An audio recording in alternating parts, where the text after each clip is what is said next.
பெரிய ஆக்கிரமிப்பே வந்து தடுத்து நிறுத்தி பார்க்லாம் ரெடி பண்ணி கையில் கொடுத்துருக்காரு எங்களுக்கு. குடிநீரெல்லாம் வந்து வீட்டுக்கு வர மாதிரி வழி பண்ணி வழி வகுத்து கொடுத்தாங்க. தண்ணி பிரச்சனை எதுவுமே இல்லாமல் பிள்ளைங்க ஸ்கூல் போயிட்டு வரதெல்லாம் ஈஸியாக இருக்குது இப்போதைக்கு.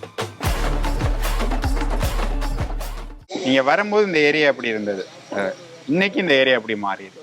வந்த புதுசுலேருந்து பார்த்தீங்கன்னா முன்னாடி இருந்தது வந்து எங்கள் ஏரியா ஃபுல்லாகவே தண்ணி தான்.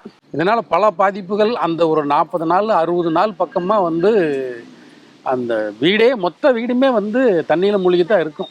அப்போ நாங்கள் ஸ்கூலுக்கு வரச்செல்லாம் ரொம்ப மழை வந்தாலே தண்ணிலாம் நிறைய நிற்கும். இப்போ லாஸ்ட் இயர் இப்போ வந்த இந்த ஆட்சி முதல்ல வந்த உடனே மிகப்பெரிய திட்டம் கோரூர் ஏரி ட்ரைனேஜ் சிஸ்டம்ஸ், பெரிய கால்வாய் ஒன்று அமைச்சு கொடுத்துருக்காங்க. அதுக்கப்புறம் தெருவுக்கு தெருவு வீதிக்கு வீதி வந்து காவாய் எடுத்து கொடுத்துருக்காங்க. அதனால வந்து ஒரு தண்ணி கூட நிற்கிறது கிடையாது. ரொம்ப இம்ப்ரூவ்மெண்ட் ஆயிருக்கு. இப்போ குடிநீரெல்லாம் வந்து வீட்டுக்கு வர மாதிரி வழி பண்ணி வழி வகுத்து கொடுத்துட்டாங்க. முன்ன மாதிரி கிடையாது.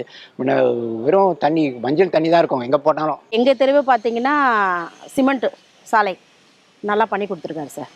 ஒரு பெட்டி கடை, ஒரு கடை, மற்றபடி ஒரு காயெல்லாம் கடை, அதெல்லாம் என்கரேஜ்மெண்ட்.